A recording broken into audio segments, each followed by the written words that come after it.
organization, Africa CDC. We are going to be talking about everything the continent is facing from a pandemic perspective, health perspective, and also importantly, the important work that the Africa CDC has been doing, not only most recently, but also during the most crisis vital points during the COVID-19 pandemic. Dr. Jean Kaseya, please join me, sir.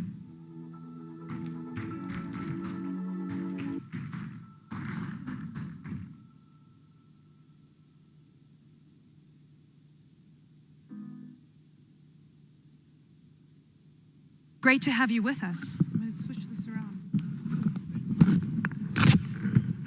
There we go. Can you hear me? Can you hear everyone? Yeah. All right, fantastic. Yes. Okay. I just decided to take the middle of the conference because I think this is a better spot while everyone's working around us. And it is quite late in the day, so we thank everyone for your patience and your attention, importantly. Dr. Kaseya, I'm so elated that you were able to join us today, and of course you spoke earlier this morning. Yeah. But really important for us to delve into some of the big issues that you're looking at right now and some of the things that's top of mind for Africa CDC. You also mentioned during your speech that because of the US CDC coming out with a warning about coming to Rwanda about the Marburg virus, that wasn't perhaps based in reality. And I want to start off with that point because this is quite important. I got the alerts, I'm sure everyone else got the alerts about the precautions we should take. But what was the Africa CDC's response when you saw that alert coming through? Thank you. I think this is an opportunity for me maybe to give more information on that. We have a strong relationship with the US government as Africa. All government entities. And we believe when there is an outbreak like in Rwanda, we are working closely with all of them. And Rwanda is doing the right thing. This outbreak is under control in Rwanda. And what we are expecting is just to see after a number of days if there is no new case coming, and then we can say it's the end of the outbreak. And Rwanda is using all tools that are available, vaccine, drug, medicines, and all new diagnostics that we have. Even they have a policy on how to track contact, how to ensure that no one who is a contact can fly out of Rwanda. Then, what is this policy that came from the US? What people can consider as travel ban? We said it doesn't really support the response that Rwanda is bringing to this outbreak. And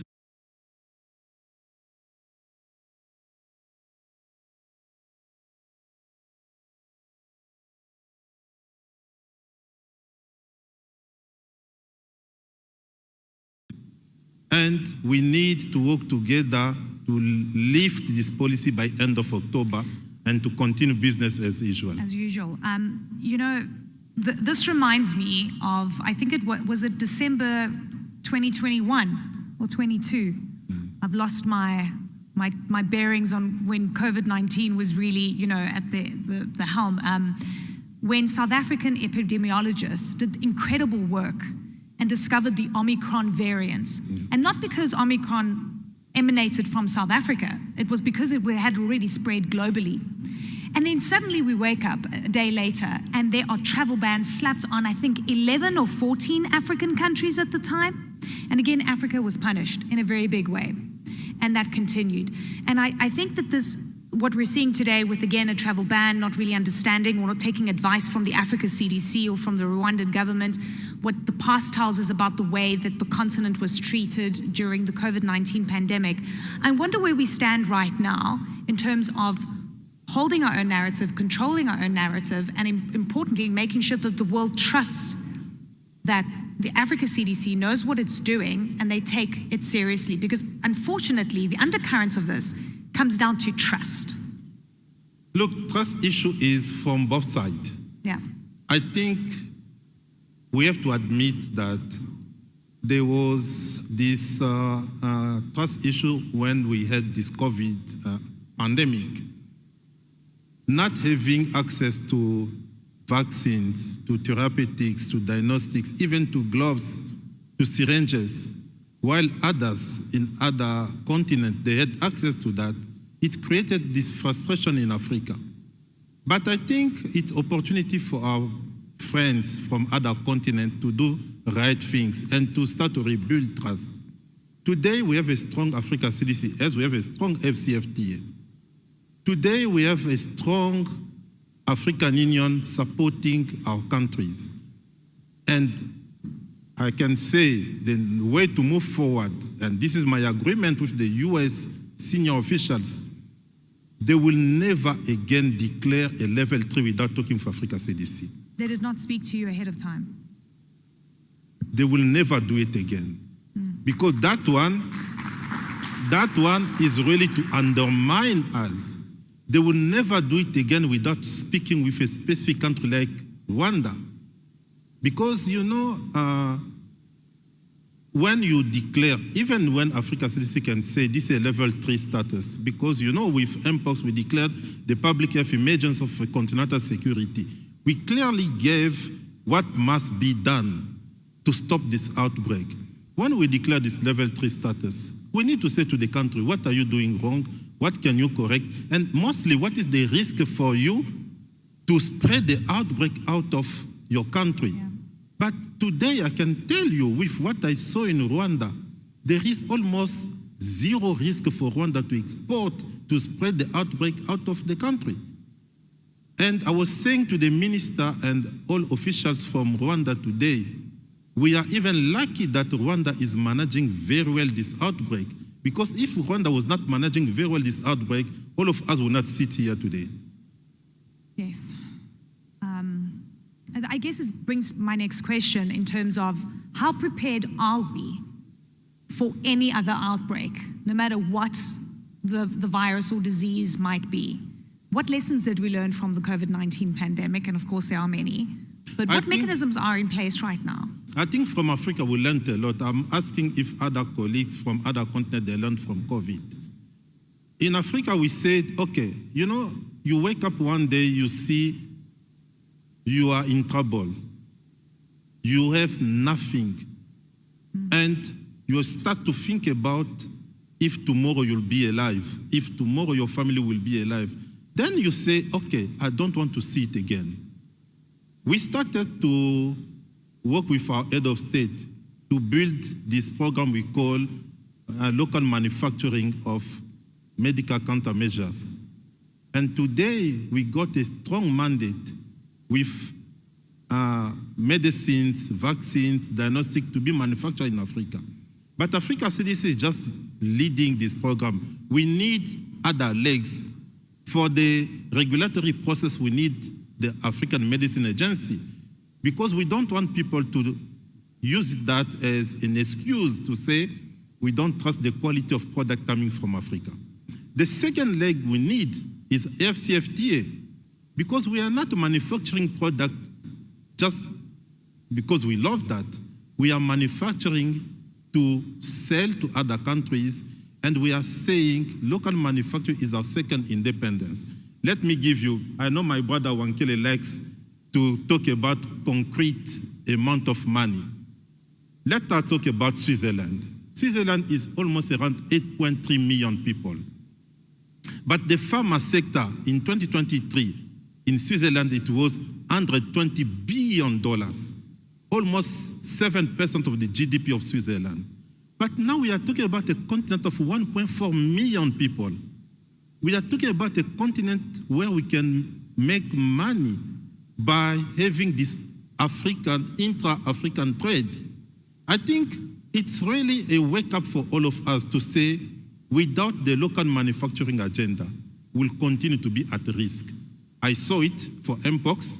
I saw it for Marburg. Every day we have to run to look for where is vaccine, where is medicine, where is diagnostic. We cannot continue like that. These are some lessons that we learned from COVID from African side, and we want our partners also to learn from that. So, I mean, COVID was 4 years ago, and you're saying we learned these lessons, but you still were in the position or like running, trying to find solutions for Mpox and for Marburg now and so forth. So if today we had to find out that there's another global pandemic that hits the world and hits Africa, are we prepared? I mean, do we have enough local manufacturing right now to deal with the most urgent needs? We are in Rwanda. Everyone can visit BioNTech. Yeah. BioNTech is one of the lessons we learned from COVID. With BioNTech, we said clearly we need to have what we call the 100-day mission. It means when we have an outbreak or a pandemic, after 100 days, we must have a vaccine. We are working. Our partner CEPI invested around $245 million now in Rwanda for the Mpox vaccine and to expand the capacity of BioNTech. We are doing the tech transfer in some of the African manufacturers to manufacture the Mpox vaccine. As I said, we start now with Marburg. We need to start somewhere. We are moving. And today, I can tell you, we are not as we were before COVID. Yeah. But it seems we need to continue and to work mostly on some areas like how can we reinforce our policies for the intra-African trade and to avoid these unnecessary barriers President Kagame was talking about. I mean, it's so true. And I think everyone woke up, and I remember I was covering the story, and one of the anchors asked me, he said, well, why doesn't Africa produce its own vaccines? Oh, 99% of it is imported. And I think everyone was like, what? And it was kind of a shocking thing, because apart from Aspen Pharmacare and a couple of others on the continent, we weren't really seeing any real pharmaceutical companies emerging. But there is a value chain that needs to be adopted in pharmaceuticals, because it is not easy. You need to do fill and finish, which is basically, for me, in my mind, I think packaging, but it's more complicated than that. You've got to think about good manufacturing practices. You've got to think about the entire value chain. That takes a long time to build. What do you think we will see in the next 5 years on this front? I hear that every day, long time to build. What it means long time to build? When we talk about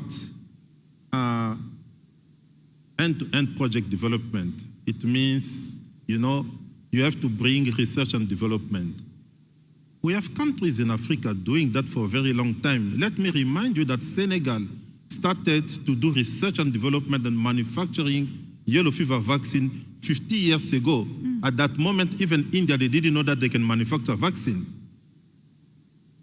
Tunisia, they are doing that. Now with BioNTech, we'll also focus on R&D. We need to understand that sometimes we need to have this political willingness to move things.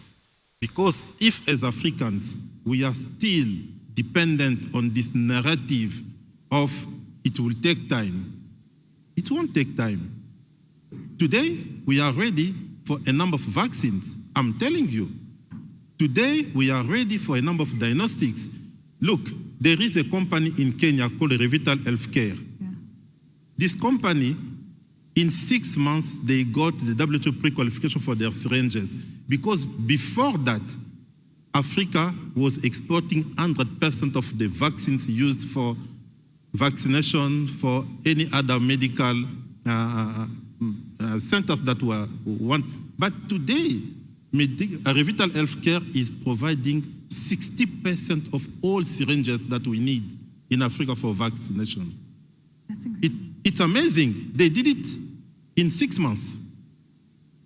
Then, what are we talking about when we say we need more time? No, nothing. My bad. I heard it from someone, an analyst who told me it takes time.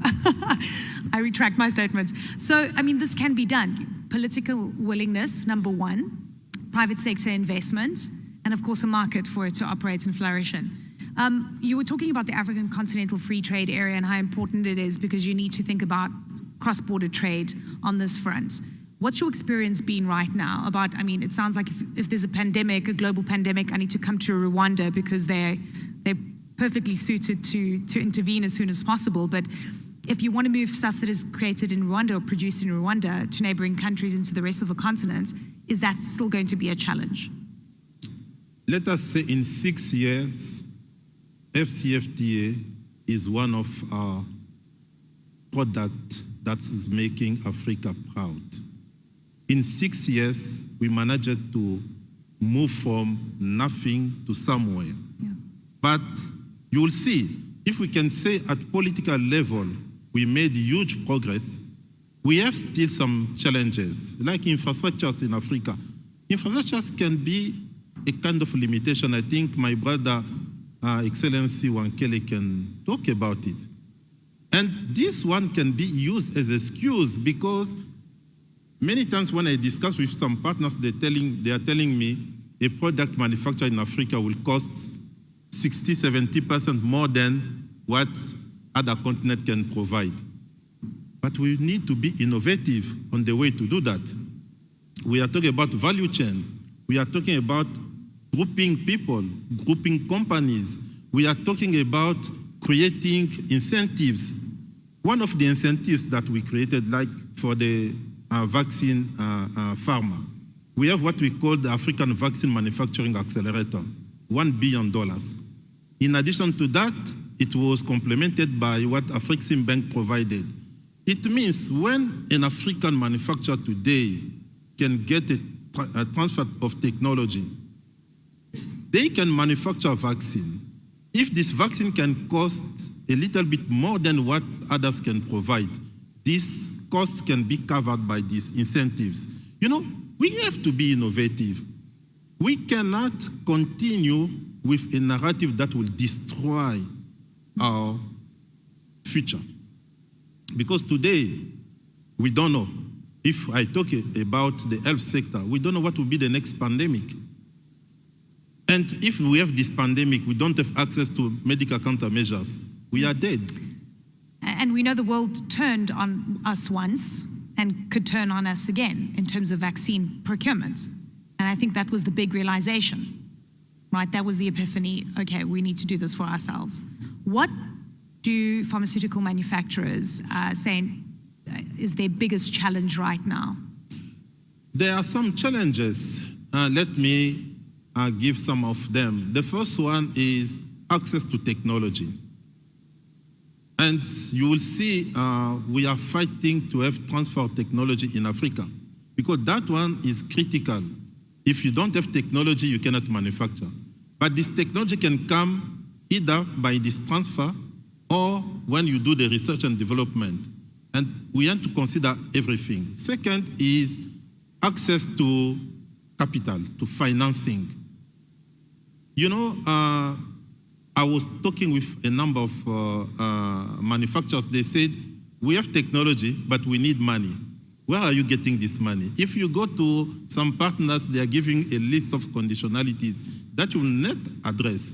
Then we need also to start to think about how African investors, how African banks can start to provide, you know, support in this area. The third one is about the regulatory framework.